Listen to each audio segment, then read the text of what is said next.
Hello, hello. So today we are on an airplane and we're going to do a podcast with Megan. All right, and Megan is a travel influencer or an influencer on TikTok.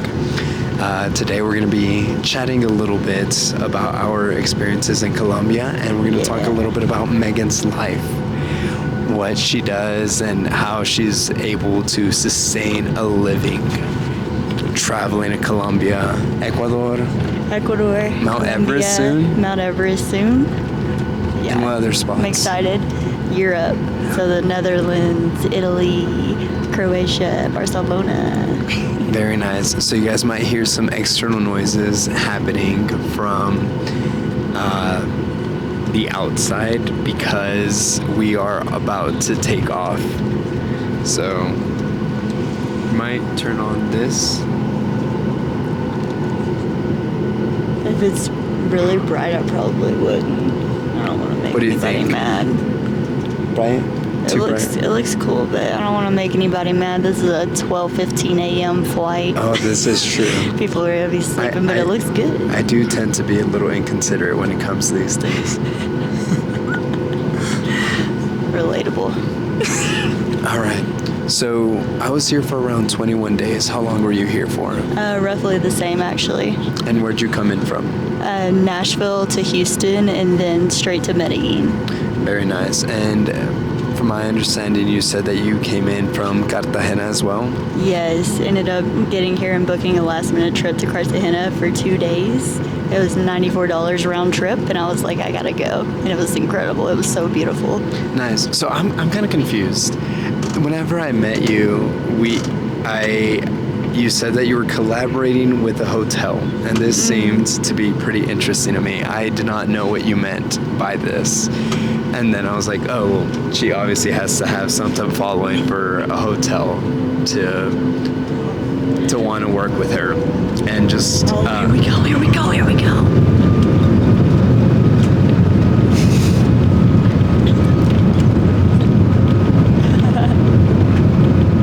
It's starting to rain. I hope that we don't have bad turbulence. Yeah, if not, we will catch it here. Wait, this looks so cool. Oh, that is sick. I'll have to get a video of that a little later. On the podcast, we live.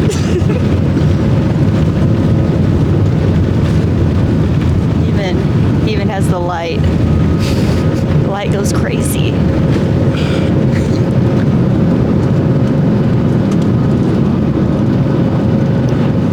There goes takeoff.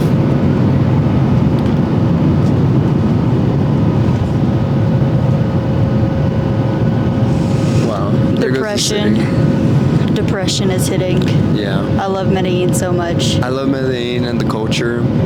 Goodbye to the unseasoned food, though. I'm not gonna not miss that as much. I think that the food is really good personally, but I think he's a foodie, so. Yeah, I'm a Mexican at heart, so I have to.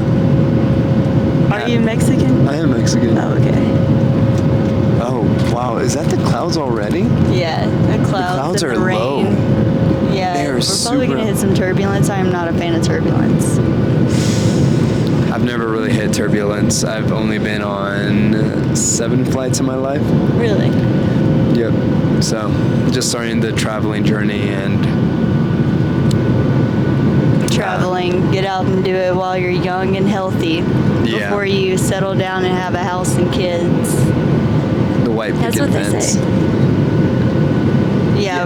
I'm honestly so surprised by the Europeans doing this. Every European that I've met, a lot of Germans for some reason are always on their 3rd month or 4th month, and they're like, oh yeah, I'm just traveling for an entire year. I have met like so many 23-year-olds on this trip, and a lot of them were saying that they were going to be traveling for a year and then they start school the next year. It's like a rite of passage for a lot of Europeans, but not Americans, which is cool. It looks scary out here. Whenever I was coming into Medellin, I actually came in through a storm, and it was terrifying, and I felt so bad for the kids on the flight because they were screaming. They were so scared. turbulence, I think that was the worst turbulence I've ever felt in my life. And I've been on a lot of planes, but I trust United.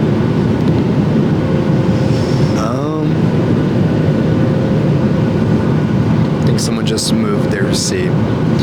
This is such an interesting position for this. Yeah. Okay, so tell me about your life. How did you get started in this? Where did you start? You said that at some point you went to university, and then you had an apartment. That was $2,300. I'm kind of confused on how you even got to pay that with your current following. Oh, well, before I'd actually saved up a lot of money, and from like working a sales rep job at a commercial real estate company after college, and then I ended up leaving that job and decided to move to Florida. But I moved there. It's actually very interesting. I moved there for a job, and a month and a half into it, they actually had to let me go because they like ran out of money at the company, and I was the last to be hired, so the first to be like fired, I guess. I was devastated. And luckily I had a lot of money saved up, and to be honest with you, my parents are amazing and they were able to help me out as well. And then I actually didn't tell you this, but the reason why I had moved out from Florida, I got to move for free because me and my dog Cruz were attacked by a Rottweiler at the apartment complex, and it was really bad. Really? Yeah. Attacked by a Rottweiler? Yeah. Both of you? Both of us, but he got the worst end of it. He's okay. He's perfect now. He's amazing. But the Rottweiler was not on a leash and came up to us out of nowhere, and he had to get stitches. And this was where? This was in St. Petersburg, Florida. Dang. So I was able to move out for free, basically paid to keep quiet because the dog had already been in trouble before. So I saw that opportunity and moved everything home for free, and then started figuring out exactly what I wanted to do with my life and how I could start traveling full time. So I just took some time at home for a couple of months, spent the summer with my family, and then called my friend Josue and was like, I want to start traveling. You're always traveling. Let's travel together. Next thing you know, we come to Colombia for the first time and Ecuador. And this is whenever I started working with hotels and brands. And I started doing this because I'm just really passionate about traveling, and I'm passionate about helping other hotels and Airbnbs. And also, one thing that people think is that you have to have a big following, but really you don't, because sometimes you can just create the content for the hotel and you don't post it yourself. Yeah. So how did you end up finding out about this, and who was like, what? Like, obviously you see these hotels and they would want like some high quality work. How were you able to like pitch yourself or show that you were worth investing a room in even? I acted like I'd already been part of it for a while, just fake it till you make it. And I just used the content I'd already created, even though it had nothing to do with hotels and Airbnbs, but I just pitched myself well, and I said I'll promote. Well, I already kind of had a following, so that did help. But if you start out and you don't have a following, what people always say to do is to go to places in your community or nearby you and just take content of that hotel, whether you stay there or not, or go to like a restaurant or a coffee shop and start creating content there so you have something to show, and you create a media kit. Good morning and welcome Hello? forward to Give us a quick second intermission. Before we begin our service this morning, we'd like to sincerely thank you for choosing United and joining us here this morning. Your safety is always our top priority. As a reminder, the seatbelt sign is still on. We do ask that you please remain seated. The captain has asked the flight attendants to remain seated for the time being due to the bumps that may be expected as we climb out of the Medellin airspace. We do kindly ask that you remain seated. We highly recommend keeping your seatbelt securely fastened whenever you are seated or whenever the seatbelt sign has been turned off, just in case we experience unexpected turbulence today. We also ask that you please try to keep the aisles and galleys clear, and please use the lavatories that are located in your cabin. And just as a reminder, please use caution when opening any overhead compartments this morning. You are now free to use laptops and other large electronic devices. We are pleased to offer you Wi-Fi entertainment for purchase today. We're also pleased to offer our mileage plus members a discount. Seatback entertainment is also complimentary, and it is Bluetooth capable. We are pleased to offer you a wide selection of free movies and television shows connected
small. Cayo, le agradecemos por estar volando con nosotros esta mañana a la ciudad de Houston. Le recordamos que la señal cinturón todavía está iluminada. Cuando el capitán apague la señal cinturón, eso me indicará que se puede moverse seguro por la cabina. Y le pedimos que mientras esté sentado permanezca con su cinturón de seguridad abrochado, ya que podemos encontrarnos con turbulencia inesperada. Ahora ya puede usar los aparatos electrónicos aprobados en el avión. Esta aeronave está equipada con 3 servicios sanitarios. Hay 2 en la parte trasera del avión y hay 1 utilizado en la cabina delantera. Una vez que alcancemos nuestra altitud de crucero, estaremos pasando por la cabina con un servicio de bebidas y comida. Cerveza y vinos es complementario. Wi-Fi está disponible por toda la duración del vuelo. Hay un cargo de $10. Usted es un miembro de Mileage Plus, un cargo de $8. Capitán, ha pedido a la tripulación de permanecer sentados, ya que estamos pasando por áreas de bastante turbulencia. Por favor, no se levante y permanezca sentado con su cinturón de seguridad abrochado. Es por su seguridad, la seguridad de los pasajeros alrededor suyo. Cuando el capitán considere que es seguro para nosotros levantarnos, estaremos empezando nuestro servicio. Ahora le invitamos a que requiere su asiento serena el gesto del vuelo. Estaremos aterrizando en la ciudad de Houston a las 5 de la mañana. Buenos días, bienvenidos a bordo.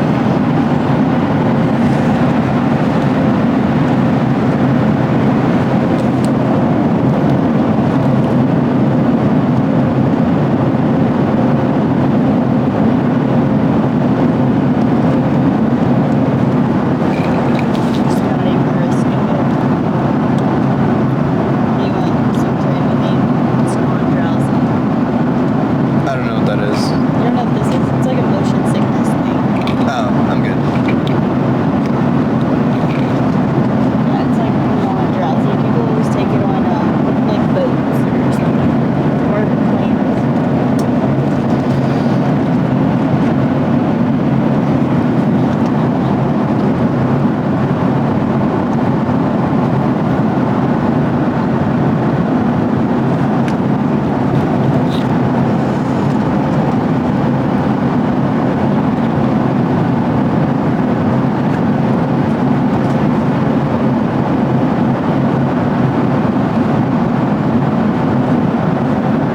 Okay.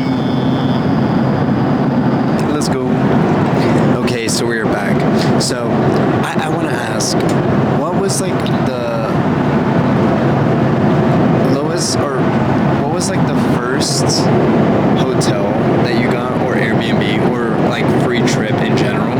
And how many followers were you at, more or less?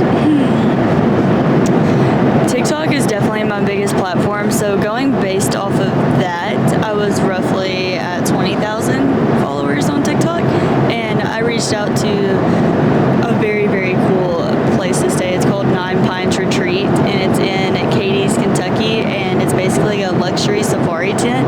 I really like staying in unique accommodations around the world, or, you know, just beautiful hotels. Like I just stayed with Sui Posada Boutique Hotel here in Medellin for the week, and yeah, Nine Pines Retreats was so cool. It's like in the woods, in the pines. It's kind of like just getting out of the city into like the nature, and really enjoyed promoting that, and it went really well. And all the videos I ended up creating for that, they all went viral, so that was super cool that it was my very first stay. So did you post them on your platform, or did you create it for their platform? What was like the scenario like, and how many videos did you create overall? Ooh. I posted multiple stories for them every day. Give us 1 second.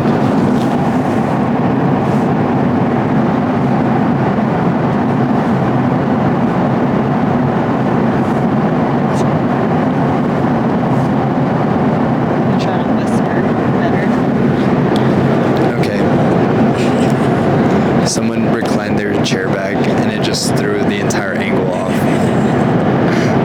We're also trying to be really quiet because it's like currently 12:30 at night, so a lot of people are going to be sleeping on this Yes. flight. Thankfully, the person next to us has like a sleeping mask, so I don't think we're Yeah. disturbing him. And the light is relatively dim, so Yeah, it's only not shining. that bright. Yes, and we're pretty close to the camera too. So Yeah, so basically I just posted a bunch of stories promoting them, and people really loved it. I had a lot of positive feedback from that. People just being proud of me that are my friends and family, but also people who were interested in the hotel, and they gained a ton of followers actually, and I did as well because we collaborated on Reels and on TikTok for these videos. But sometimes I just give the content to the hotel, or sometimes I post for them on my social media promoting them, and I kind of like that best because I really want to be somebody that people can come to see the best places around the world to stay. And is there like any negotiation, or is it just like, this is what I want, this is who I am, and this is like what I'm offering? Basically it's that, and the very first one, I think I got paid $100. And that's, it's not much, but I was excited because I had landed my very first collaboration, and it is okay to take the first one for free, especially whenever it comes to hotels and Airbnbs. Then get as much content as you can, and I made roughly, I think, 5 videos, which we didn't even really agree on that. There was so much I wanted to create. I also made a YouTube video for them because it was my very first YouTube video, and I wanted to practice with my camera. It's actually the same camera that we're using right now, which is so cool, the Sony ZV-E10. And yeah, so I created a lot of content for them, and it's really neat because all the videos did go viral, and I'm still connected with them today. And I actually went back and stayed with them last October whenever I got back from Ecuador, and stayed in one of their domes, like the igloo domes. And this was where? Cadiz, Kentucky. Yes. And okay, so this was how many years ago whenever you first started, and where are you now, would you say? 2024, right? March 2024 was my very first collaboration that I landed, and then I don't believe I stayed with anyone else until I went to Colombia and Ecuador. And something that I'm like super, super proud of is for the entire month-and-a-half trip for me and my friend Josue, I was able to land us a place to stay every single day except for 2 days out of that whole trip. Wow. It was pretty crazy, and it took a lot of time. You got to send out multiple emails, and you're going to get a lot of no's, you're going to get a lot of yeses, and you just got to keep going, honestly. And whenever it comes to a certain town, for example, I tried reaching out to Cartagena last year because I wanted to go so bad. I think I reached out to probably 40 hotels or Airbnbs. No one said yes. And out of this, like, how long does this take you? Let's start from everything from emailing to actually filming the content to arriving. It is like a major lifestyle. It is a big time commitment. How do you manage a lot of this back and forth, and how much would you say you put into, let's say, this trip for Colombia? I feel like that's a lot to go off of. Let me see. So when it comes to reaching out to hotels, I kind of just have a template that I follow, and I'll kind of copy and paste it, but then I put in things about their hotel that I like, so I switch things up sometimes. The ladies like It's kind of funny. So whenever it comes to reaching out to places, I just try to reach out to as many as possible, and I think that's what's the most time consuming, is actually finding places, getting their email, which is typically at the very bottom of their website. It's actually pretty easy to find. Try to find the media relations contact if you can, or just the basic email is okay too.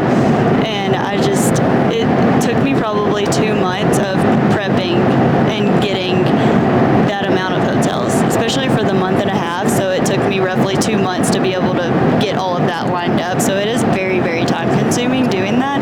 Then whenever it comes to going, usually I think maybe I try to plan it out 4 months in advance if I can, but sometimes it could be on the spot. I could just show up somewhere and just ask, and it never hurts to ask as soon as you get somewhere.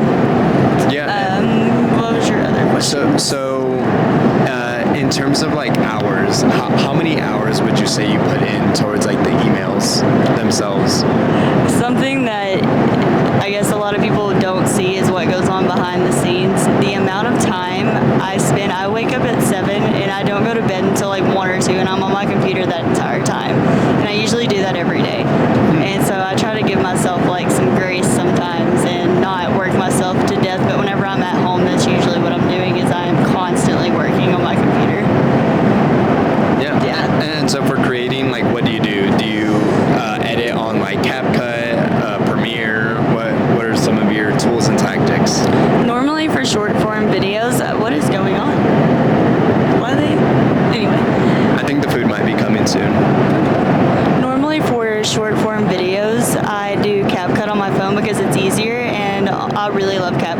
so user-friendly and easy to get to know. And whenever it comes to my long-form videos on YouTube, I actually have Adobe, the Premiere Pro, because you can just do a lot more on that. It's better for long-form videos for me.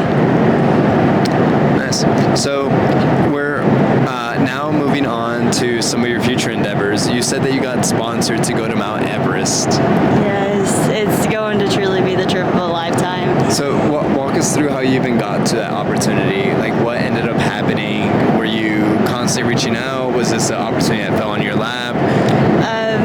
It's pretty crazy. So a few years ago, I came across a really cool YouTube channel called Kara and Nate, and it's a travel couple, and they've been traveling for 10 years together, and they're from Nashville, which is really cool because I'm from Tennessee. So they travel full time, and they always posted about like their two friends. Sometimes they would travel with them, and their names are Rick and Beck, and they have 2 kids as well. So Rick's from Ohio, and then Beck is from Australia. And whenever I came across Kara and Nate, I wanted to know if Rick and Beck also had a YouTube. So I started like researching them. Come to find out, they have this company called I Trek Everest, and I was like, it would be so cool to do that one day. And this was back in maybe like 2020, I think, whenever I found this. So that long ago, and now it's 2025. Out of the blue, out of nowhere, I get an email, and I literally thought, this is fake. Like, there's just no way.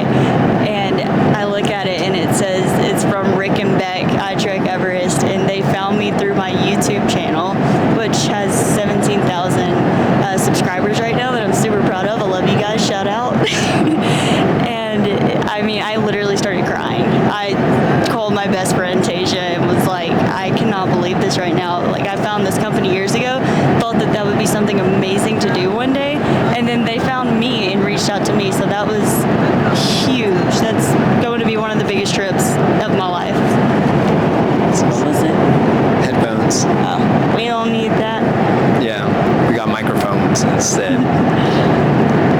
Okay, so what they say to you? Was it like, hey, we really like your content, we want to sponsor you to come to Mount Everest? Was it like, let us know your rates, or was it just like you have a all-inclusive stay with us? Basically, just all-inclusive stay. We really like your content, and we really like the person you are through your videos, and we want to discuss, you coming out to Mount Everest and promoting one of our trips. And they have different ones that you can do, but the one I'm doing is going to Everest Base Camp. And if you're seeing this before October, you can sign up, because I'm actually taking a group of people, which is going to be so cool. And it'll be 20 days, but it'll be 16 days of trekking to Mount Everest. Yeah, I mean, this sounded like pretty interesting, because one of the things that I've been trying to do is just build up the following, and I'm not really sure what I'm going to do with it yet. As you can see, I've been posting about MMA, jiu-jitsu, podcasting, and simultaneously my dancing. I've been getting a lot better, though. He's really good. He taught me some moves. Been getting saucier with the bachata. But it's been like slowly progressing, and I just meeting like more and more people that have been traveling. I noticed that the American way of traveling is like go on a weekend trip and then just kind of come back to work. But more and more people are starting to leave the corporate life and starting to leave the, I guess, work hustle life, or the career trajectory, and starting to do things such as what you are doing. So I guess on that note, we could talk a little bit about how your emotional journey was, how your financial journey was, and then we'll leave off with some I guess tips and advice that you have for people wanting to start something similar to you, or something that you have learned. How about let's start with that? Let's start with like how it was in the beginning. What were your emotions like whenever you first started posting content? I think that once I started posting content consistently, things really changed for me. At first, I started posting content a couple of years ago, but I wasn't consistent with it. And I think the biggest thing that people, and I know people probably get so tired of hearing this, but So what is consistency? Is it like once a day, 3 times a day? Whenever it comes to TikTok, you should probably try to post 3 times a day. There was a time that I was posting 4 or 5 times a day, and I know it seems like a lot of videos, and that is a lot of work. That is a wake up at 7, you go to bed at 1 or 2 in the morning type work. You're constantly taking videos while editing videos throughout the day, but the hard work has been paying off. Yeah, how long does it take you to edit one video? It usually doesn't take me very long. I think typically the day in the life videos, they can be a little bit longer. For example, if I'm doing the, like cleaning the house, and you know how you chop up the video to make it quick clips, that takes a little while. But if I'm just talking to the camera doing a get ready with me or something and putting on makeup, that's usually easier to edit, and I can edit that within like 30 minutes probably. Okay. What is the longest you've actually taken to edit a video? Short form. Short form, honestly, the Airbnb, my very first Airbnb at 9 Pines, it took me hours. I was putting in drone footage. I was putting in footage from just everything that I have, camera, phone. That took a very long time, but because I took my time with that, it helped me to really learn how I like to do an editing style, and I figured out what kind of content and how I would like to put things together, and like what kind of content I like to create, and I really enjoyed creating those videos. Yeah. And that took hours, actually. So I met you during this trip, and I'm seeing that you already have more trips booked. What are some of the future goals that you have for yourself in terms of growing? Are you planning on just continuing this to make your lifestyle just based on travel, or are you planning on changing up your lifestyle, changing up your content at any point? Content-wise, it of course will become more travel. But for example, I actually had my gallbladder removed not long ago. I had the surgery, and so I've been posting about that. So for example, did you see that lightning? Sorry. I did. Like in the corner of my eye. It's lightning out here with us in the sky. We're passing through the Panama Canal right now. Are we? I believe so. Yeah. What was I saying? Future goals, travel, content, where your content's going. Oh, there's some more lightning. Yeah. Currently going through a storm, which means turbulence is probably ahead. Everybody put your seatbelts on. That is beautiful and terrifying at the same time. It is. We are in the middle of the ocean. It is.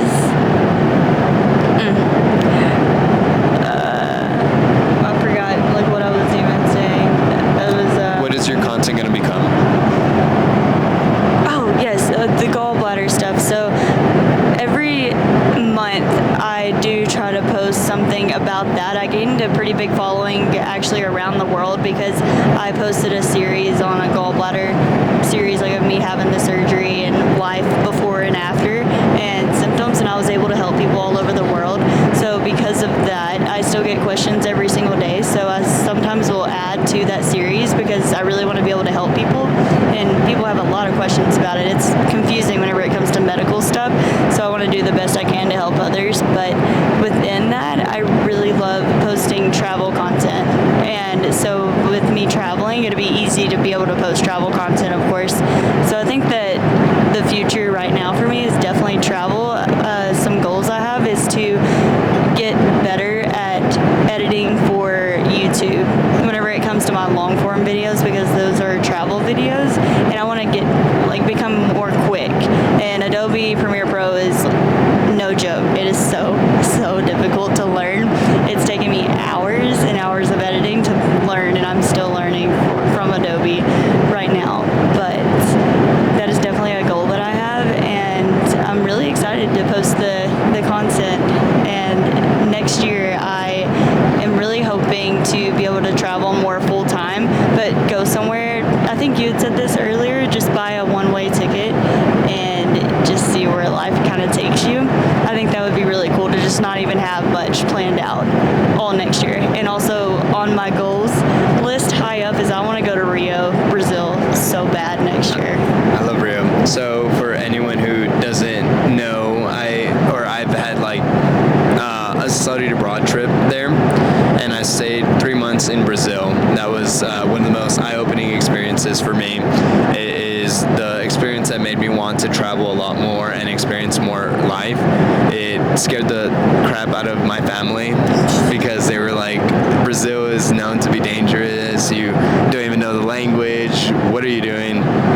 But I was like, hey, I got a scholarship and I think I have enough street smarts to get on by. Honestly, I think most people kind of over worry about safety. I think it's fair to worry a little bit about safety, but as long as I'm also brown, so this definitely helps a little bit. I grew up near a border town, and growing up near a border town, whenever I would cross to Mexico, my parents kind of taught me to like stay attentive and to not stop if like someone calls your attention. I've had people call my attention here, some working girls, some vendors, and just some sketchy guys in an alley. Wait, you actually have a crazy story. I do. Mom, if you're watching this, I'm sorry. So what ended up I've never happening? put it out on social media because I just know my parents are going to be lit up about this one. To give a backstory, because it makes it a little bit more funny, basically I got my heart broken and robbed in the same night. The boy I was telling you about, basically I went on a date. It went fantastic. Everything's going good, right? Then that Saturday night, me and my friend Julia, she's from the Netherlands, we had got split up from the hostel, and I guess to back up real quick, our friend Josue was with us, but he had ventured off to do his own side quest, so we were just us two alone with the hostel, like bar hopping. The boy was there. He's making out with two girls in two different clubs. I'm crying. I'm upset. I'm soaking wet because it's pouring raining, right? And then it becomes 4 a.m. and all the clubs are closing, and something in me, like, I think it was truly just a God thing. Something told me to stop drinking, and I had barely even been drinking. I think I'd only had like 2 beers, but my stomach just kept hurting, and I'm like, I just don't think that I should. So I was sober, which is a very good thing, because I think if I would have kept, drinking and been like not sober and this happened, it could have been so much worse. And you can go out to clubs sober and have fun. I swear, it is really fun to do that. It is very possible. I had a blast that night. Besides crying over a boy, I still had a really great time with Julia. So we go outside of the club and we're trying to get an Uber, but because of the rain, I guess, and the time, we just could not get one. So, and you don't take the yellow taxis ever. So we bought an umbrella for like 50 cents, and then it started walking to my hostel. And by this time, or not hostel, to my hotel. By this time, it's like 5 in the morning. It's pouring raining still, and we're like walking with our arms linked up. And she has her phone out looking at Google Maps, and we decided we're gonna go this way instead of this way because we didn't want to go through a park, at that time of night. Like, that's not good. That's sketchy. And this guy comes up to us, and he looks like he's drunk, and he was a Colombian man, and then he kind of like comes around us and he's following us, and I turn around and I looked him dead in the eyes like, hey, I'm watching you, like, I see you, you see me, like, don't even try anything. And I was just like, no gracias, whenever he, I think, was saying something to us, but he follows us and we start to round this corner, and all of a sudden the guy starts singing behind us, and as we're getting closer to rounding this corner, he starts singing louder, and I think that was him alerting the other 2 guys on the other side of the street, because these 2 guys come running over, and one of them pulls out a knife, like a big knife. I'm talking like the Michael Myers size, like a chef knife? Yeah. It had a marble handle on it. I was like, that's low-key so nice. Like, he must have stole that, for real. Might have been some Cutco. And so, like, whenever them 2 guys came running across the street to us, the guy that was singing in the back, I don't know, he kind of just disappeared and didn't do anything. But the guy with the knife, he had on a hoodie, and I remember he pulled it out of his hoodie, and he was like, give me your money in Spanish, dinero. And I said, I don't even have any. And I really didn't. I barely had any. And Julia only had like a little bit of Colombian pesos. And she's saying, she doesn't have anything, talking about me. And it's like, she doesn't have anything. And her Spanish was a little bit better than mine. So she gives him a little bit of money. And as this is happening, I'm like in a stance where I'm ready to fight. Like, I got my feet planted, like 10 toes down. I was going to go. Because I had only been there for a week. I had a whole month and and a half left of traveling. I didn't want to lose my phone. My phone was in my bag, and I had on a crossbody, just black bag. And the other guy, he's looking at me, and he's basically saying, like, give me everything you have in Spanish. Like, I understood that. And I'm, like, turning my bag behind my back, and I'm just saying no, like, over and over again. And eventually, at the end, I'm, like, getting, like, more aggressively, like, no, like, attitude. White girl attitude coming out, for real. And they let us go, literally. I don't know how in the world. So then we took off running, ended up at this hotel. I don't even think I've told you this whole thing. Ended up at this hotel. First we started like banging on the window of this security place is what it looked like. We don't know what it was, but they were just looking at us like, sorry, you're out of luck. We're not going to do anything. And I turn around and I see a man standing at this really, really nice hotel wearing a tuxedo. Mind you, it's now probably 5:30 at night, and it's still pouring raining, and he's holding his umbrella. And I'm like, that's where we need to go. We need to go to this dude in a tuxedo outside this hotel. So then we take off running over there. He barely speaks any English, but he ended up letting us come inside. We're soaked. We were soaking wet at this point. And I called my friend Josue. I guess I was like, it's finally time I call, and we still couldn't get an Uber even from there. And we were only 2 minutes from the hotel where I was staying. And Josue was like, I don't understand. Like, how in the world do you have your phone? And I was like, I told him no. And he was like, you told him no? I was like, yeah. Like, I wasn't giving him anything. And he said that he thinks that the reason that we got away with that is because they were so stunned that I said no over and over again. You gotta stand 10 toes down sometimes. Unless they have a gun, then I don't know what I would have done. Was your friend also white?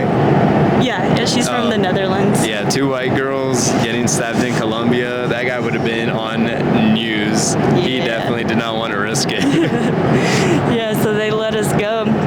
And we ended up making it back. Julia spent the night with us. Like, luckily we had a suite that I was staying at whenever I stayed with Sui Posada. It was really, really cool. So like I had a bed, she had a bed, and even Josue had his own bed. Yeah, it looked up. Man, we got room service the next day and just bonded and laughed over what in the world happened. Yeah. And also, I just felt the need to go back to the street where it happened. Somehow I actually ended up on this street a couple of times on this trip.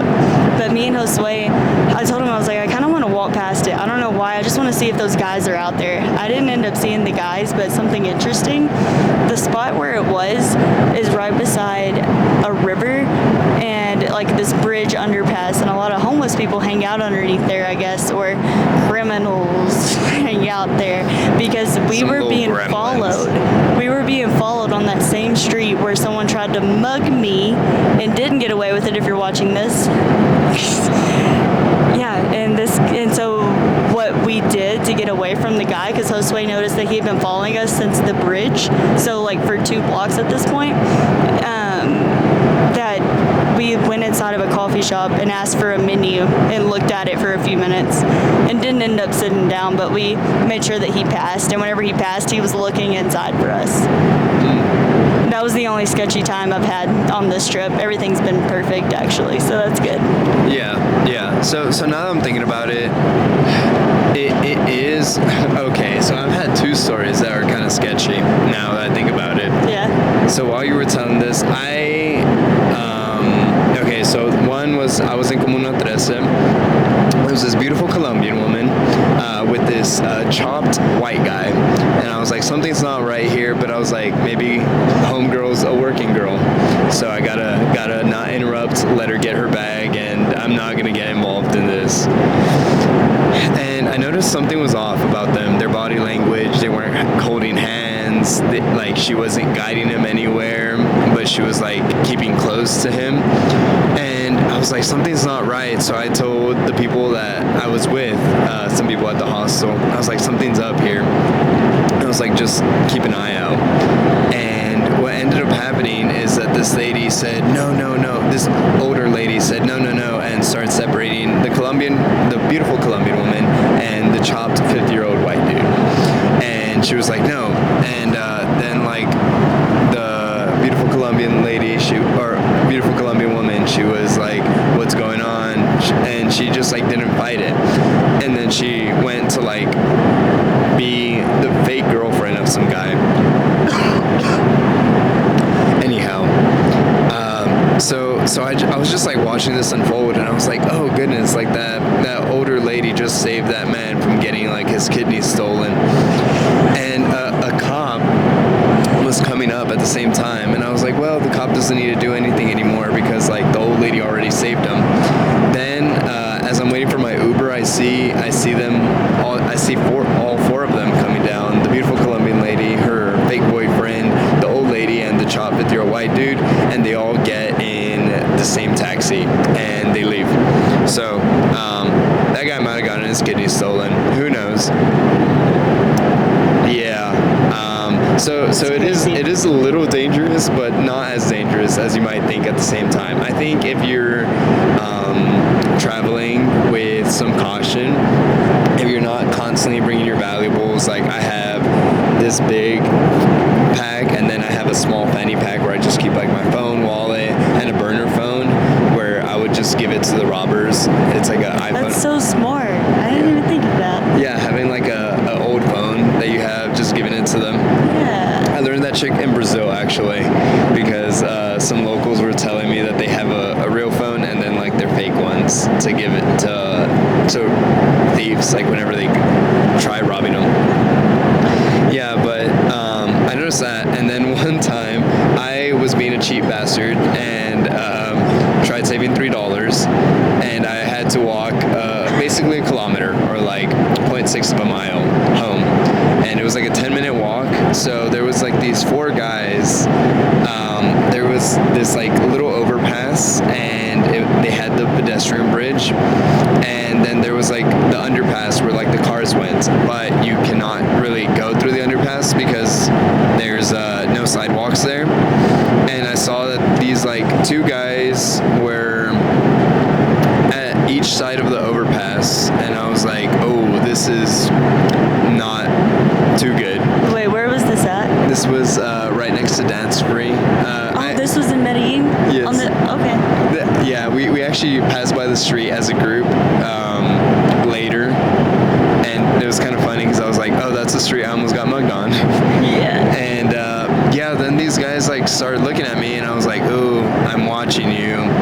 And then I was like, well, I could go up the pedestrian bridge, and I was like, but I do have my phone on me, I do have some cash. Let me not risk it. So what I did is I decided to run onto oncoming traffic under the underbridge, and I had the taxis kind of like swerve me and pass by me, and I ended up getting past them. I don't think they were going to try to chase me under the underbridge, and it was going to be a little too much hassle for them to like try to meet me at the other spot, and I would have whipped out like the sprints then. The marathon endurance would have come in. Yeah, that adrenaline would have kicked in. Yeah, but thankfully I ended up safe.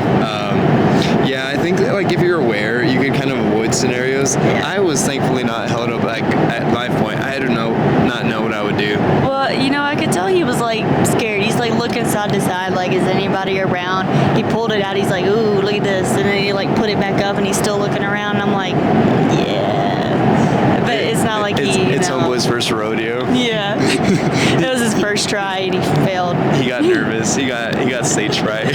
Yeah. That is so funny. I assessed the situation and decided to hit him with the no.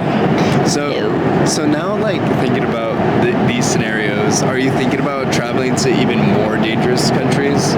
Well, what's crazy is you would think that something like that would scare me and make me not want to go back to Medellin or not love it. And Medellin still to this day is my favorite place that I've ever visited. I love it so much. I love it so much I went for 2 weeks because I just wanted to literally go and sit and hang out and just really take it all in. And I think that it's taught me to be more aware and cautious, and traveling has definitely helped me to learn, like you said with the two guys underneath the underpass, you see a situation that looks like it could be dangerous, and if it looks like it could be, then maybe don't do it. Like, we knew that walking at 4 a.m. wasn't smart, but it was literally the only option that we had at that point. So we tried to take the safest route, and it just didn't work out for us. But, that's okay, and I'm glad that everything worked out okay and that we're safe, but it definitely helped me to learn to, maybe not go down a street that doesn't have people on it. Don't go down a dark street, or don't go down a the street. I Don't go saw a down guy dark doing streets. push-ups in the center of the street the other day on a dark street that had no one on it. And me and Josue made the executive decision to not go down that road. I don't know. You know what? Maybe it's me just being a shithead, but like I would kind of want to make friends with that guy. Yeah, so they finally turned off the seatbelt sign after 45 minutes into this flight. Yeah, surprisingly little to no turbulence so far. Just some beautiful lightning, some beautiful terrifying lightning. Yeah. So Brazil is going to be in the cards for you pretty soon. For sure. I know that my friend has told me that it's so beautiful, but he said that that's where he felt the most danger was there, so it'd be interesting. I have actually felt more danger in Colombia after spending 3 months in Brazil. Yeah. Yeah, and you know, I'm like getting more and more surprised. So back to the Europeans. I feel like every single time I meet the Europeans, they just hate on Americans, and that's fair. That's fair. You know what? I can understand it, but I'm learning so much like from them. I'm learning how different their culture is. I'm learning how their lifestyle is being managed. Every now and then I ask like prying questions like, how do you even pay for this? Which is like honestly the most interesting question that I have. It always gets the most interesting answers. I've had everything from my mom invested in the right time to this is like my gap year to I just graduated, which is my scenario right now, to I don't know, I'm figuring out as I can on debt and on credit cards and saving and scholarships. I've heard so many stories and it's kind of opened my eyes. It's like we're in America, we really restrict ourselves to like the weekend or maybe 1 to 2 weeks, keep it short and make sure to come back fast. But I think the first book that opened this up to me was 4-Hour Workweek by Tim Ferriss. It talks about the entire digital nomad style, now meeting people that are like work from home consultants that are just traveling. They're going to Bali, they're going to like all these crazy places, and yeah, I mean content is just like your medium of getting there. It's kind of cool, but it's pretty interesting. There's a concept that's called deviate, eliminate, liberate, and automate, or deviate, eliminate, automate, and then leverage. Anyways, one of Tim Ferriss's acronyms, and I just really loved it. Anyways, back to the stories. So now that we have this fear and the scary stories out of the way, let's look on the bright side. What did you learn from that experience, and what are like some of the key precautions and things that you're going to be taking into account next time you're traveling? Lucky for you guys, I have a list of things I learned while traveling, and I would love to give it to you. Let me see.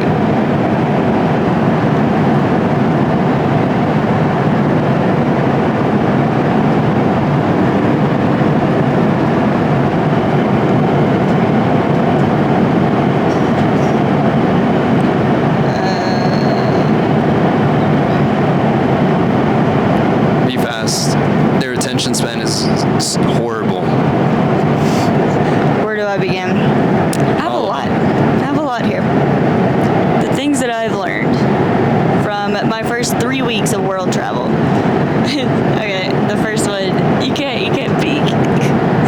The guy you met at the hostel is not the love of your life. Neither is the guy who works for the hostel, because you know there's hostel couples, and they'll basically pretend that they are in a relationship and go and do things, and then they like never speak to each other again, and people will think that they're like married. It's so funny. Hostel is like basically another Love Island. Yes. It's like baby Love Island. It really is. Love Island, I feel like, is just based on hostels. More than likely in most countries and cities, do not walk at night, even if you're with a friend. Just don't unless you absolutely know that you're going to be in a safe area. Don't carry your passport with you everywhere you go in case you get robbed, but always bring a copy of your passport with you at all times. So whether it's printed or a picture of it on your phone, like I keep a picture of it on my phone all the time. If someone tries to rob you, say, "I've already been robbed, I have nothing left," and keep walking. Has this worked for you already? It worked for Josue. WhatsApp is the easiest form of communication most of the time. And I had never used WhatsApp until I came to South America in August last year. Download Google Translate to your phone so you can always communicate with people in another language. Roll up your car window if it's down at a stoplight or standstill traffic, because someone on a motorcycle may reach in and try to grab, for example, your phone if it's in your hands and drive off quickly. Or if you're in a tunnel, they always say to roll up the windows because of the, what's it called? What is it called?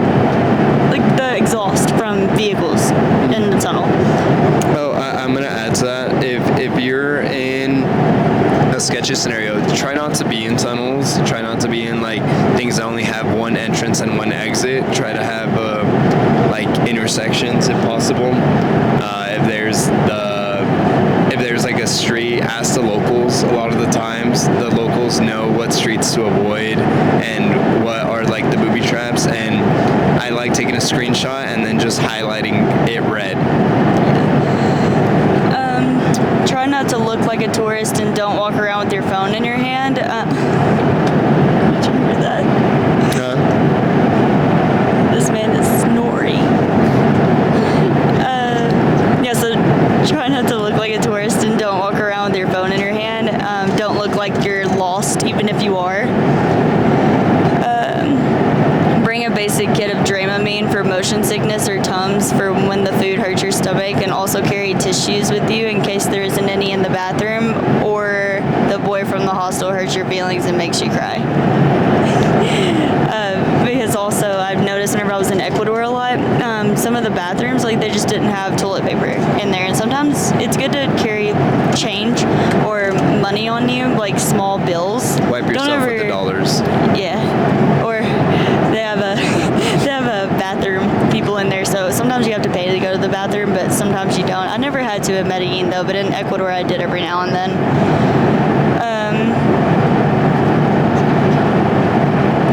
If someone asks you for the time, don't pull out your phone or your watch because it's a tactic to rob you, which was really interesting. I didn't know that.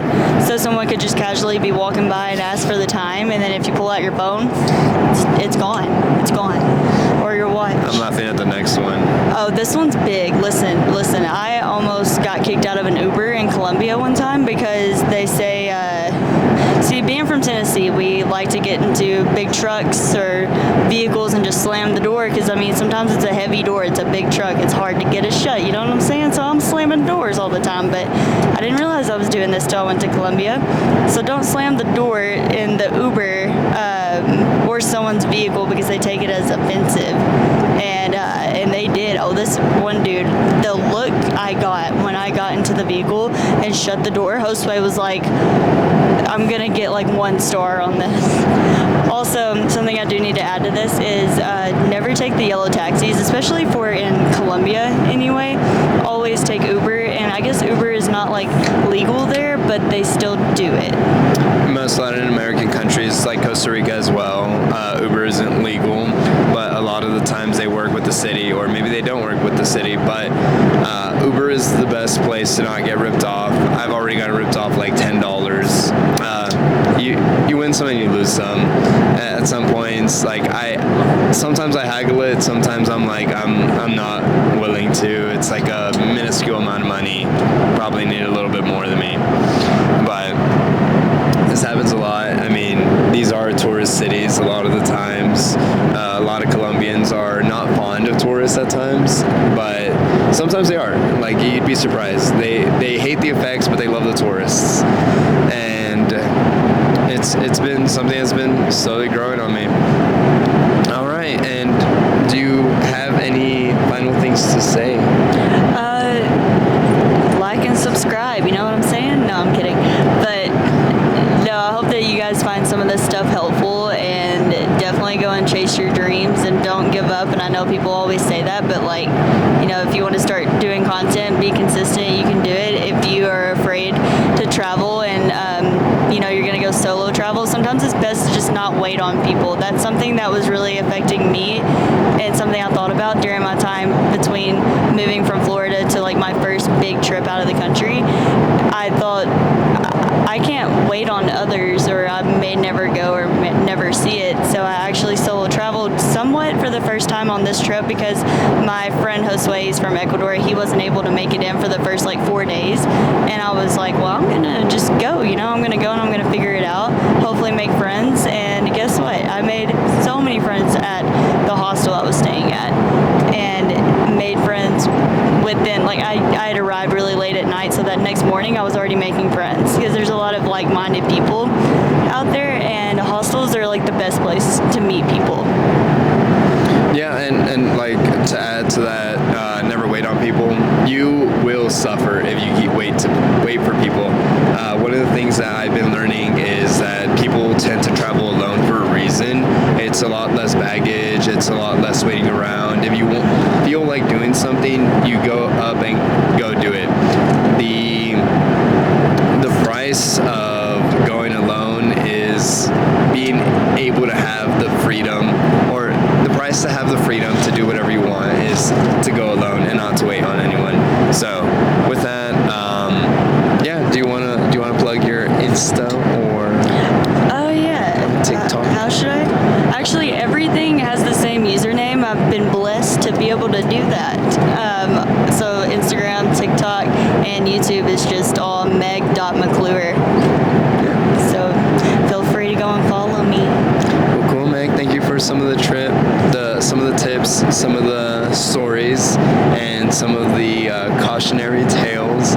Pretty sure some people will or will not listen.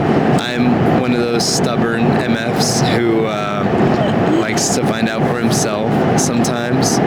You know what? I'm gonna say this. I think